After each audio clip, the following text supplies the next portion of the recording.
Hi, Vinnie, and thanks for having us on this session. My name is Maggie Slovic, and I'm one of the global industry directors for manufacturing at IFS, and my remit is mostly process manufacturers.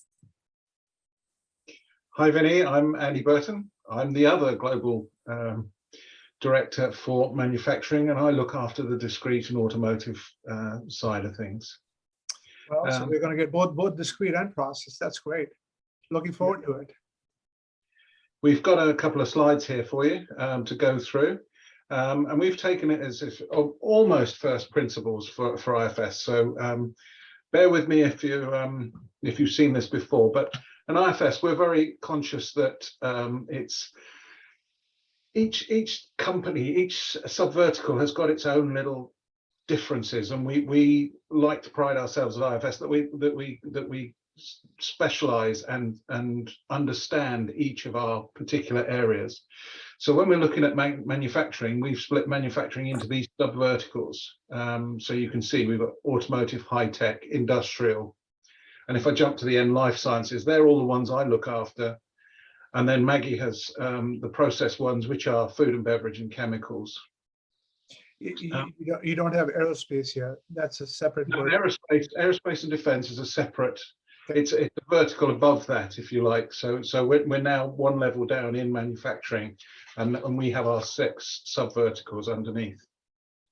And what we try to do is to understand what is different, subtly different between each of these manufacturing companies.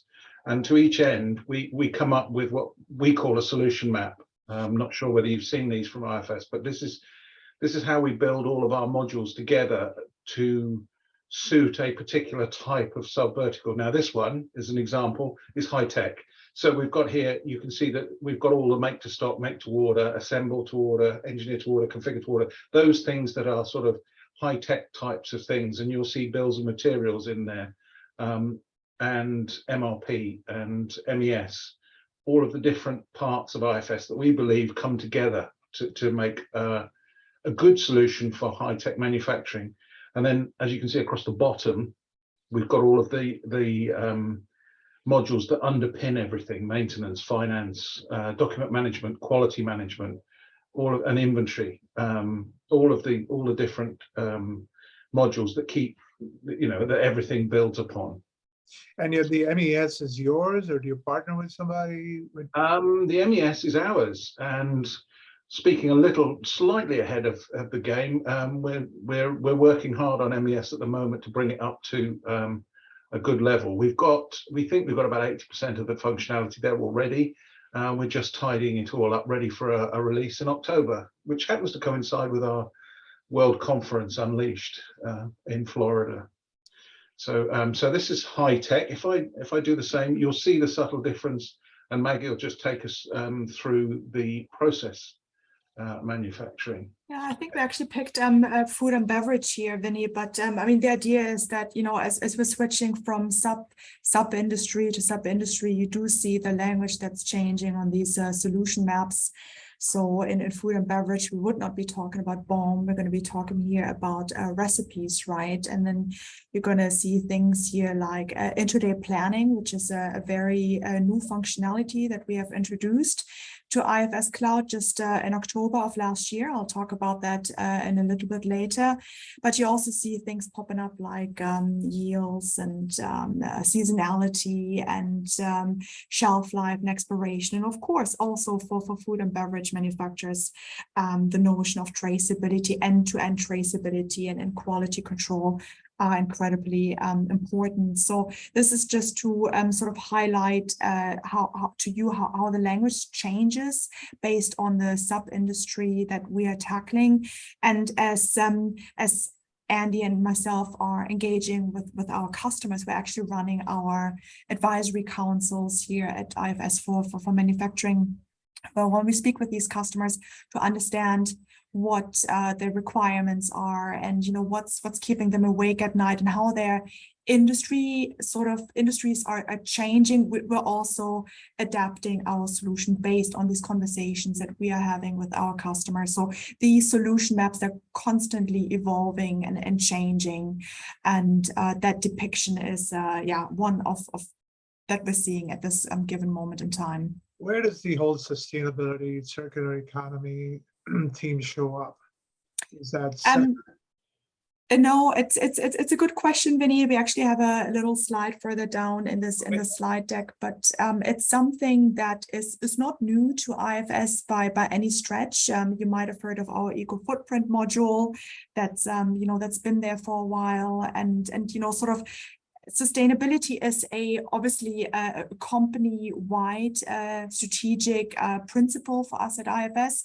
We're doing a whole host of things. We have a sustainability fund, the IFS Foundation, where employees can get engaged in various different sustainability activities, a sustainability day. But as much as we would like to invest in sustainability as an organization, we also want to enable, obviously, our customers to become more sustainable and to also create products that are more sustainable and help companies, for example, reduce their carbon footprint emissions. So we'll talk a little bit later down the line about what exactly we're doing and the types of things that we have in our pipeline, in our product roadmap.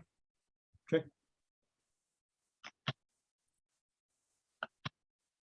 So maybe just to highlight a couple of the industry trends that we are seeing as we are engaging with our advisory councils, but also with customers at large.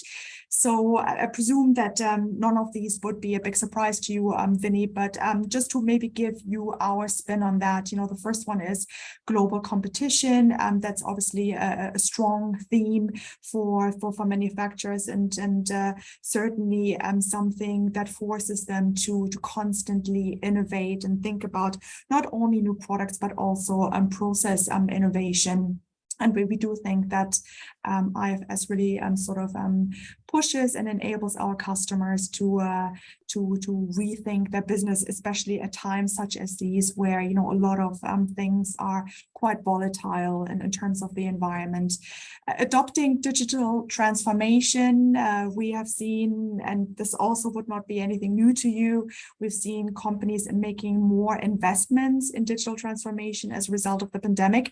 Now, at IFS, we do believe in sort of not dragging our customers along the digital transformation journey, but making it easier for them to embark on this journey. And when I say easier, we have this principle that we like to feed innovation into our customers on a twice-a-year basis. You would have heard about our new with IFS Cloud. We're trying to get customers to be on an evergreen approach, on an evergreen journey. So twice a year we push out new innovation in smaller sort of releases to our customers, and they can take from that whatever they like, whatever is useful to them in terms of business value and the use cases that they are tackling. So the idea is really just to make digital transformation an easier trajectory journey for our customers. In terms of regulations, that's a huge topic for our customers as well. And, just to give you an example, regulations are coming from all sorts of directions, and especially when we're speaking about sustainability, it could be on a global level, it could be on a regional level, industry-specific level, and we're really trying to help our customers stay on top of these and tackle these. And just to give you an example, in the UK, we recently saw the institution of a new plastic tax, and that is something that we're working with our product planning team to incorporate in the solution so that our customers can meet the requirements.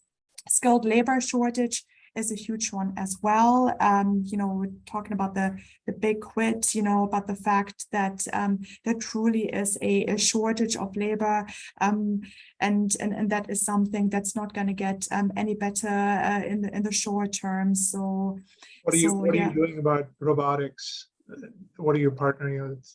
So in terms of robotics, I would say maybe one of the great examples is, I mean, I'll just give you maybe a custom example. We do have a customer out in North America that experienced shortage of labor firsthand, and given their location, that problem was even more so amplified, and they invested in robots for the warehouses, and these robots are controlled by IFS directly. But you know, we're also doing a lot in terms of AI. We're embedding AI in IFS Cloud in a very intuitive way to help users of IFS Cloud make decisions in quicker and more informed ways.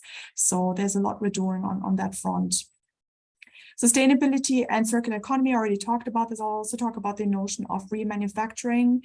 And then, of course, there is servitization. We are trying to enable our customers with our value proposition, all the way from enterprise resource planning capabilities to asset management and service, but really trying to help our customers getting on the servitization journey by you know, not just selling products anymore, but looking at producing an outcome oriented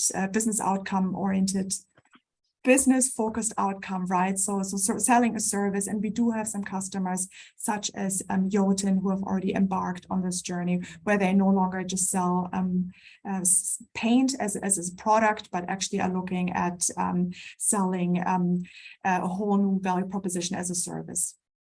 And this is just I guess a summary of the trends that we're seeing. And if we just advance to the next slide, you know, we also see this notion of accelerated disruption, and by that we mean that disruption will accelerate. We've seen it with the ripple effect of the pandemic, but we're just really trying to prepare our customers that about the fact that disruption will accelerate at an even faster speed than we have known historically. And Andy will now talk about some of these challenges that we're helping our customers to overcome. Yeah, thanks, Maggie. In addition to the trends we're seeing, there are these challenges that are always bubbling about just under the surface.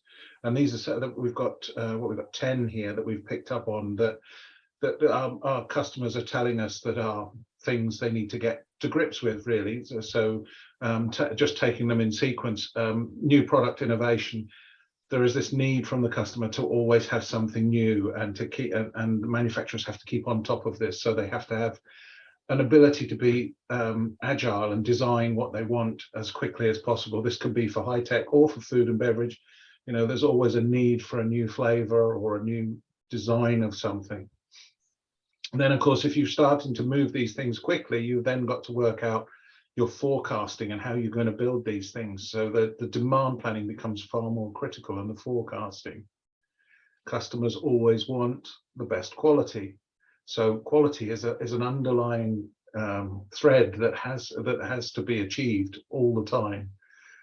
It's a constant there that what you're building has to be quality, has to have a good quality to it. Customers are becoming more demanding. They want to be able to customize their particular product, the one they want, in their own way. So this leads to more complicated bills of materials, more options, more configurations. So this is something else that they're having to deal with. Consumers are getting more picky, and that leads, well, I was going to say, complex bombs leads on from the customer, the consumers being more picky, and manufacturers now have to be aware of their consumer behavior so that they can keep on top of what's trending, what's interesting, what's in the customer's eye at the moment. Then we have the issue of, we've got customers, manufacturing customers, in both process and high tech, where they've got machines that have been there for a long while and they can't afford to swap them out. So we've got to somehow connect those machines into the ERP system so that we can then start sharing the data that they've got in with the planning in the center of the ERP system in IFS Cloud. Design and development, following on from what Maggie's been saying about servitization, sometimes the design has to be changed in a way to perhaps make the product last longer. We're no longer in this build, sell, throw away. We're now looking at how we can reuse it. Can it be serviced? Can we use it for something else? So all of these things have to be considered when a new design is created. So while you're innovating these new products, you've got to think about what end of life, what's going to happen to them when they come back? Do we want them back? Is somebody else going to be able to use them? Customers also are now starting to want to know, this used to be for aerospace and defense, you needed full traceability, but now customers are beginning to ask, where's this come from? Has it come from a sustainable place? Has it come from, the right ethical background? So now traceability has to follow the parts and products as they go through the manufacturing process. And for those manufacturers who work with projects, those high-tech projects that are specific to a customer, having complex bills and materials and having to maintain high quality, they have to be able to manage all of their resources and costs as efficiently as possible and keep on top of them, which is something that can be done in IFS Cloud.